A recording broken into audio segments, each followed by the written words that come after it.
L'écriture n'est pas seulement humaine, mais elle est d'inspiration divine, elle est parole de Dieu.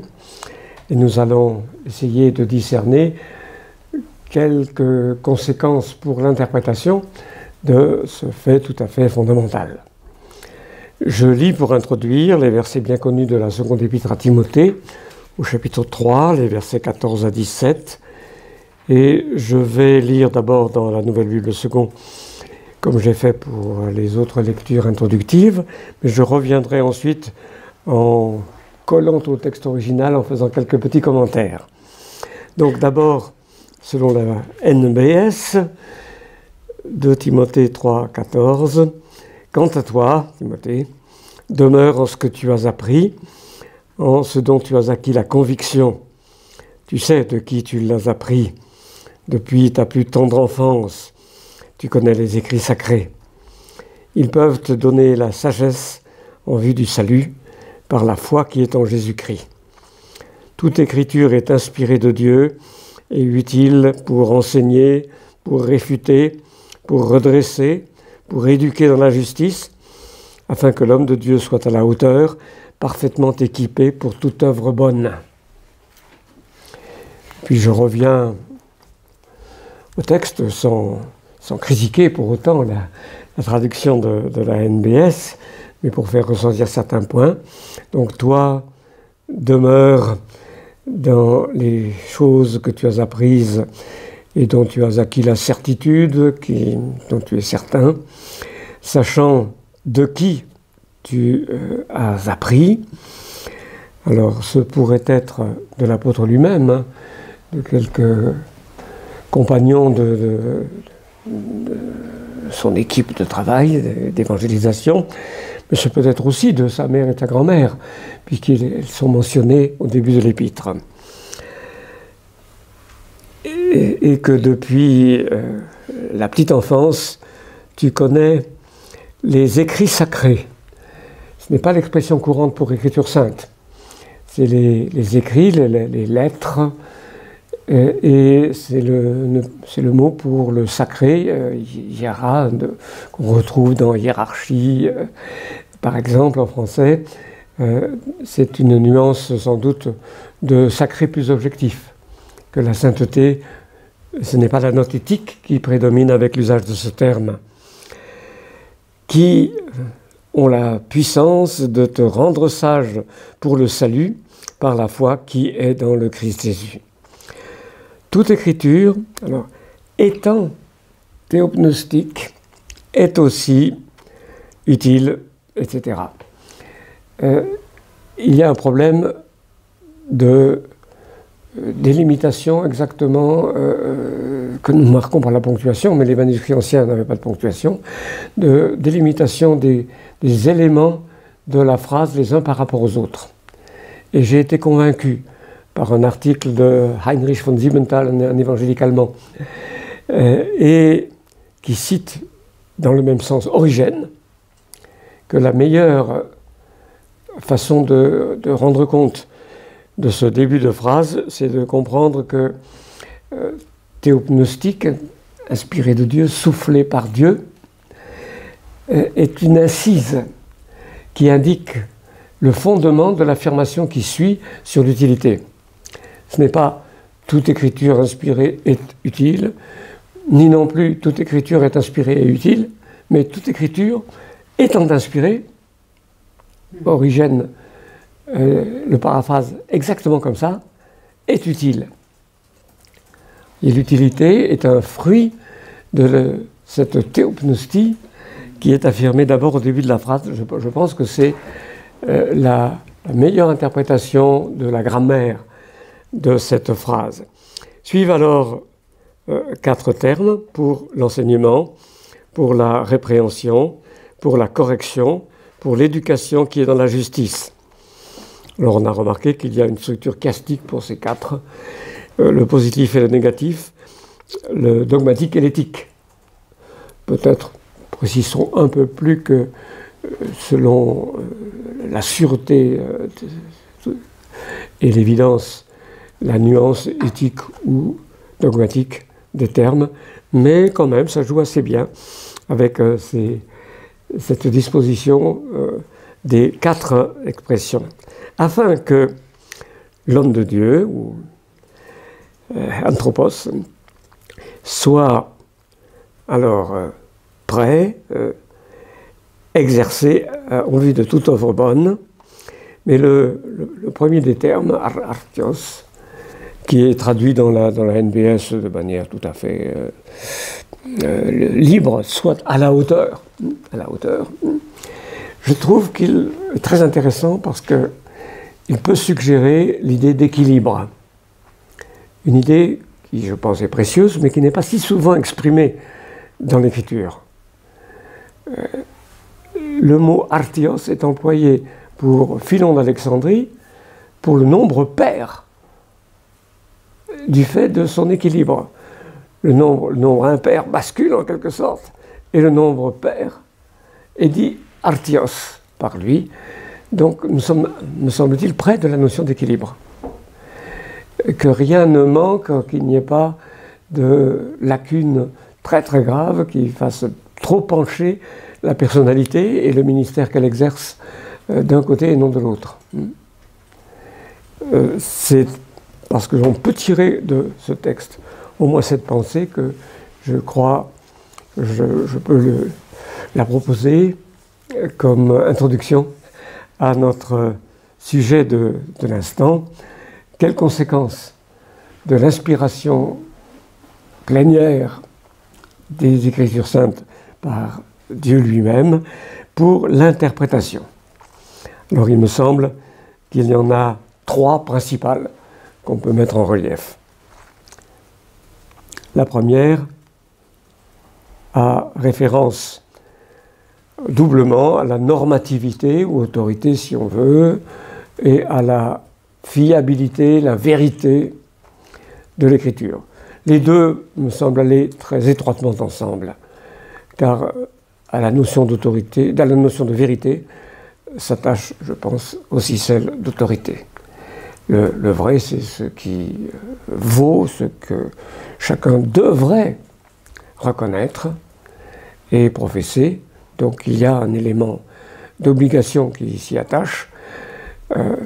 Et si on va dans le sens inverse, il me semble que si je dis d'une parole qu'elle est fausse, qu'elle comprend une erreur, elle n'a plus d'autorité pour moi. Quelle autorité garderait-elle? Sous l'angle au moins où je crois déceler une erreur, quelque chose qui n'est pas fiable, c'est pour ces raisons que je mets ensemble autorité et vérité, normativité et fiabilité.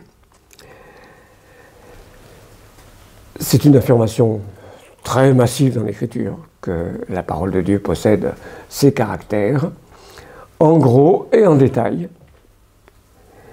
Et nous allons revenir plus tard à la question de l'inhérence biblique, mais je souligne simplement à ce stade que l'inhérence n'est que la pointe de cette autorité-vérité qui est affirmée si largement dans l'Écriture. Quand on dit la Bible inhérente, on veut simplement dire qu'elle est totalement fiable et que tout ce qu'elle nous propose doit avoir autorité sur notre pensée. Car c'est la parole de Dieu, le Dieu qui ne peut mentir, le Dieu qui est le Seigneur des Seigneurs, et qui a toute autorité sur nous. Donc, cette normativité procède de la divinité de l'Écriture. Alors, il y a plusieurs choses qui peuvent s'ajouter pour préciser la thèse. Il faut délimiter cette autorité-fiabilité et bien des remises en cause qu'on entend dans les églises même proposées procèdent de la négligence de délimitation très simple et très claire qu'on doit faire. Il devrait être évident, bien que vous ayez beaucoup de gens qui semblent ne pas se rendre compte que les fautes de copistes, dans les manuscrits que nous avons, ne font pas partie de la parole inspirée elle-même, puisque ce sont des choses que les copistes ont rajoutées dans la suite des temps, et par conséquent, s'il y a une faute de copiste dans le manuscrit que j'ai entre les mains de tel livre biblique, l'autorité et la fiabilité ne s'appliquent pas, n'appartiennent pas à cette faute de copiste. De même pour les traductions. Si la traduction n'est pas tout à fait exacte, là aussi, il s'agit de quelque chose que le traducteur a introduit et qui est de son cru, ce n'est pas le texte même. La chose devrait être évidente, et pourtant, si souvent, les adversaires de la position orthodoxe évangélique sur la Bible considèrent que la présence d'erreurs qui viennent de copistes ou d'erreurs de traduction dans nos Bibles rend tout à fait impossible d'affirmer son entière fiabilité. Je crois que là, un peu de clarté dans la pensée suffit. Il y a une distinction qui est plus difficile à mettre en œuvre, mais qui vaut aussi de bon sens. Si le texte de l'Écriture sainte est d'autorité suprême et totalement fiable, c'est à cause d'un miracle opéré par l'Esprit chez les auteurs humains. Et c'est le produit de ce miracle, qu'on appelle couramment inspiration, c'est un produit de ce miracle qui est couvert par l'affirmation double, autorité, fiabilité, vérité. Les opinions privées de l'auteur humain ne sont pas impliquées en la même attribution. Les auteurs humains ont pu partager avec leur temps des choses erronées. Ils ont simplement été protégés par le miracle de l'Esprit de Dieu qui les guidait, d'introduire ces idées erronées dans leur expression de la parole de Dieu. Donc il faut distinguer entre opinion privée des auteurs et le sens de leurs énoncés inspirés.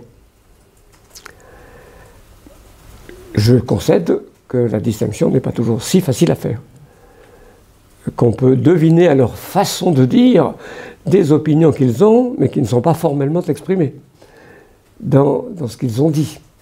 Alors, il s'agit d'opinions privées qui ne font pas partie du texte à proprement parler, mais c'est vrai qu'on y pense quand on lit et qu'on pense au contexte culturel, par exemple. Oui, vous voyez, la distinction n'est pas si facile à faire à cet endroit. Donc nous avons ce genre de difficultés pour délimiter. Mais il reste que c'est une distinction de bon sens que celle que l'on fait. À partir du moment où on reconnaît le miracle de l'inspiration, de la théopnostie, c'est une distinction de bon sens.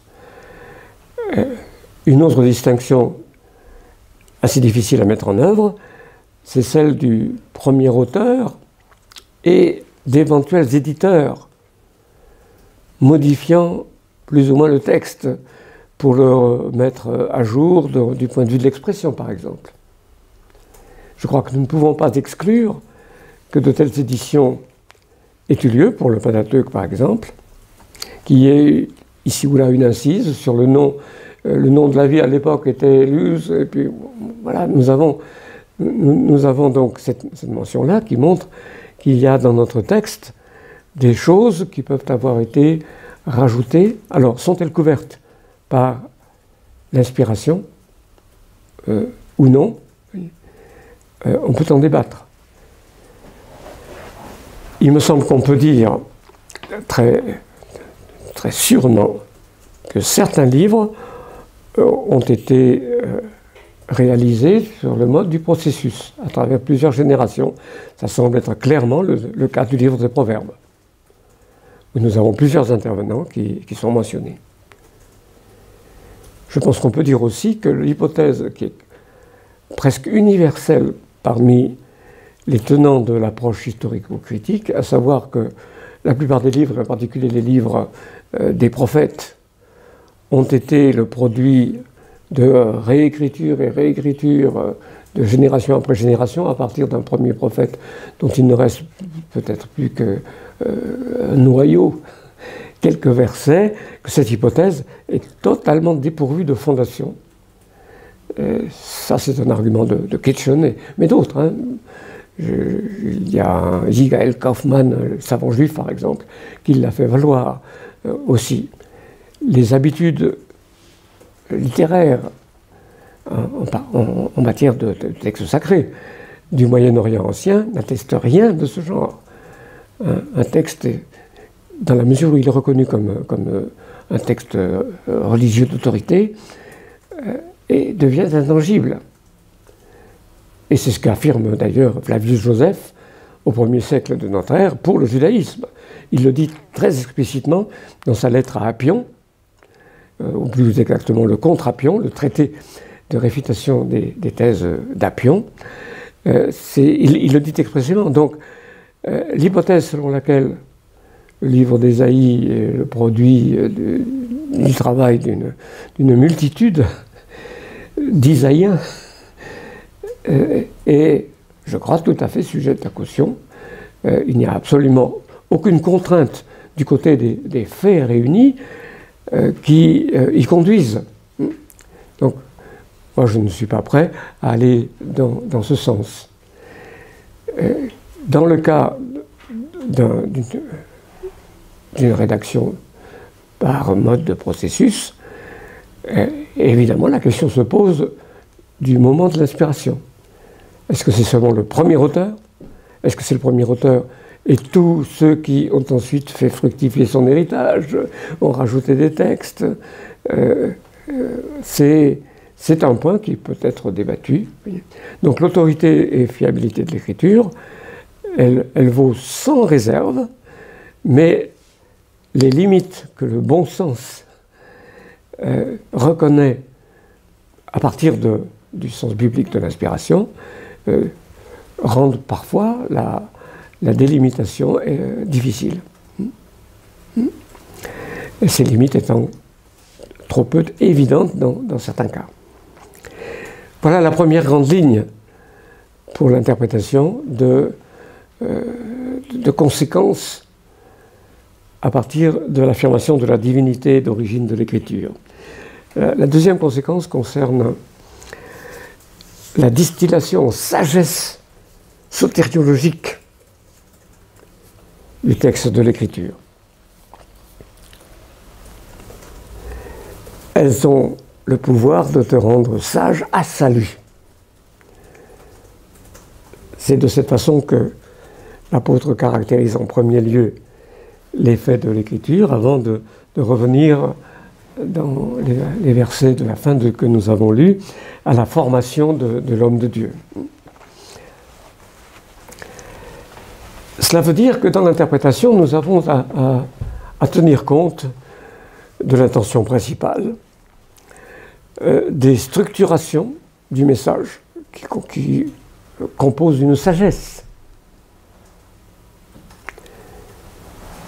Je pense que nous n'avons pas à appliquer en quelque sorte de manière quasiment arbitraire une grille d'interprétation théologique comme le christocentrisme barthien pour déterminer le sens de l'écriture, mais qu'une fois l'écriture interprétée selon son auto-présentation, comme j'ai essayé de le décrire déjà tout à l'heure, une fois l'écriture interprétée ainsi, nous pouvons reconnaître des thèmes prépondérants, des intentions dominantes qui nous aident à lire tout le reste d'une manière plus adéquate. Je pense que le schéma donc sotériologique, c'est à bon droit que nous le laissons prédominer dans notre lecture des textes. Ça ne nous permet de disqualifier aucun texte. Et cela, c'est un contraste avec le traitement barthien. nous n'allons pas aller contre l'autorité de telle ou telle donnée particulière. Barthes ne montre pas très souvent quand il le fait comme il le fait. Il faut le chercher avec sang-froid, mais il le fait parfois. Il le fait par exemple à propos de la chute des anges selon l'épître de Jude. Donc là, il est tout à fait explicite. Il récuse ce qui se trouve dans un écrit un peu marginal du Nouveau Testament. Donc Barthes, avec le principe qu'il met en œuvre, a le droit de récuser, d'expulser certains textes bibliques. Ce que je suggère, de l'importance d'une lecture selon l'axe sotériologique de toute la Bible, ne nous permet pas d'expulser quoi que ce soit. Il y a une priorité pour cette Bible qui se présente tout entière comme parole de Dieu. Mais une fois que nous avons pris connaissance de son contenu, nous discernons des structures qui sont très liées à la sotériologie, qui sont intéressantes, une sagesse à salut, selon les termes du passage que nous avons lu. Je crois pour ma part que la mise en valeur du motif création, chute, rédemption, dont je dois en particulier le discernement à l'œuvre du philosophe Dooyeweerd, du philosophe réformé Dooyeweerd, c'est lui qui a mis en évidence que cette triade est le motif fondamental qui structure la vision du monde biblique. Je pense qu'en effet, c'est une aide, une fois qu'on l'a discerné dans l'Écriture, une aide pour sa lecture globale. Et c'est un sens possible pour le mot analogie de la foi dans le passage qui emploie l'expression, en Romains chapitre 12. Il s'agit donc d'interpréter l'Écriture, c'est une des fonctions de la prophétie, telle qu'elle se pratiquait dans les églises apostoliques, d'interpréter l'Écriture selon cette structure qu'elle nous fait discerner elle-même. Et par exemple, elle le fait dans des raccourcis synthétiques sur l'histoire du salut, sur le message du salut, comme on trouve dans l'Épître aux Romains, par exemple. Tous les textes n'ont pas le même caractère et certains sont particulièrement consacrés à cette mise en valeur d'une structure sotériologique. Nous avons donc là un guide pour l'interprétation. Et si on suit ce guide, et si on se laisse corriger par l'Écriture, on aboutit à une formation équilibrée. Je reprends l'idée d'équilibre que j'ai associée au mot artios de Timothée 3,17. On a une position équilibrée qui est une valeur biblique aussi. C'est l'interprétation que l'Écriture recevra de la manière la plus heureuse. Et puis la troisième conséquence, c'est le rôle du Saint-Esprit. Alors quant à notre procédure, la recherche de l'assistance du Saint-Esprit, la prière pour qu'il nous l'accorde, ce n'est pas d'illuminisme, j'y reviens, parce qu'il ne s'agit pas d'une information ajoutée à l'Écriture qui nous permettrait de dire « Ah, le Saint-Esprit m'a dit que c'est cela qu'il faut comprendre ». Pas plus que le pape, le Saint-Esprit n'intervient de cette façon-là dans les perspectives bibliques. Mais nous avons besoin de l'Esprit de Dieu à divers égards, d'abord pour corriger nos défauts de vision intellectuelle, ce que j'ai appelé tout à l'heure notre myopie. Lorsque nous lisons, nous avons besoin que notre organisme de l'homme intérieur soit guéri de certaines de ses infirmités. Et c'est une œuvre que l'Esprit accomplit en nous. Et il nous transforme, et donc nous pouvons recevoir son aide pour mieux lire. Mais il y a encore, me semble-t-il, un autre aspect qui est très important de cette assistance de l'Esprit de Dieu. L'Esprit de Dieu nous met en rapport vital avec les choses dont il est question. Je n'ai pas mis en valeur dans un précédent exposé cet aspect-là de l'interprétation et de la compréhension, mais pour comprendre, il faut avoir un certain lien avec les choses dont on parle. Un aveugle congénital ne comprendra rien si vous lui parlez des couleurs. Il faut, pour comprendre un jugement sur les couleurs, avoir une certaine relation aux couleurs. Et pour comprendre les choses de l'Esprit de Dieu, les choses qui nous sont accordées par la grâce de la Nouvelle Alliance, il nous faut être aux prises avec ces réalités qui sont communiquées par l'Esprit. Donc, celui qui n'a pas l'Esprit de Dieu ne saisit pas de quoi il est question. Il n'en a aucune expérience. C'est le thème d'un Corinthiens 2, en grande partie. Donc, nous avons là un rôle très important de l'Esprit. Alors, pour beaucoup de choses que l'Écriture énonce, le lien vital est établi par la première création et ce qui la suit, dans la condition de déchéance, aussi l'œuvre de la grâce commune. Et certaines réalités de la Nouvelle Alliance, qui est aussi Nouvelle Création, ont par analogie, parce que la Nouvelle Création, c'est une recréation de l'Ancienne, ont quand même un sens, même pour ceux qui ne sont pas passés par la Nouvelle Naissance, la Nouvelle Création. Mais il y a des réalités de la Nouvelle Alliance qui sont goûtées par ceux qui ont reçu l'Esprit de Dieu, dont je pense que ceux du dehors n'ont pas le sens possible. Je me rappelle une remarque dans une classe d'herméneutique d'ailleurs, à Gordon Divinity School, où j'étais étudiant, d'un de mes professeurs qui achevait un doctorat à Harvard Divinity School. Et il disait combien il avait été frappé par ce petit fait.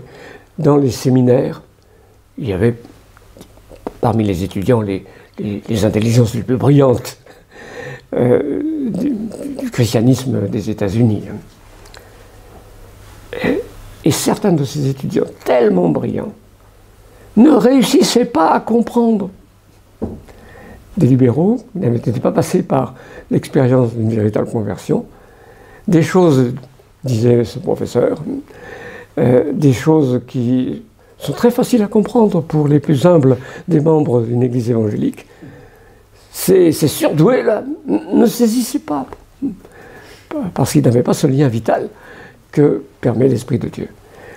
Donc, la troisième conséquence de la divinité de l'Écriture pour notre interprétation, c'est que cette interprétation ne peut avancer et nous donner comme un apport substantiel que si nous sommes en communion avec le Dieu qui a inspiré l'Écriture, hein, ce qui nous conduit, non pas à dire « Ah, le Saint-Esprit m'a dit » et puis l'autorité de l'Écriture est alors minimisée, mais nous conduit à lire l'Écriture dans un contexte de piété et de prière en attendant de recevoir ce que Dieu veut nous dire et nous donner par ce moyen. Alors cela vaut individuellement et collectivement. Il faut toujours nous rappeler que le Saint-Esprit nous illumine sans illuminisme, nous illumine, nous guide, non seulement à titre individuel, mais aussi, et par ses dons divers, et la diversité même de ces dons dans la communion de l'Église où nous sommes.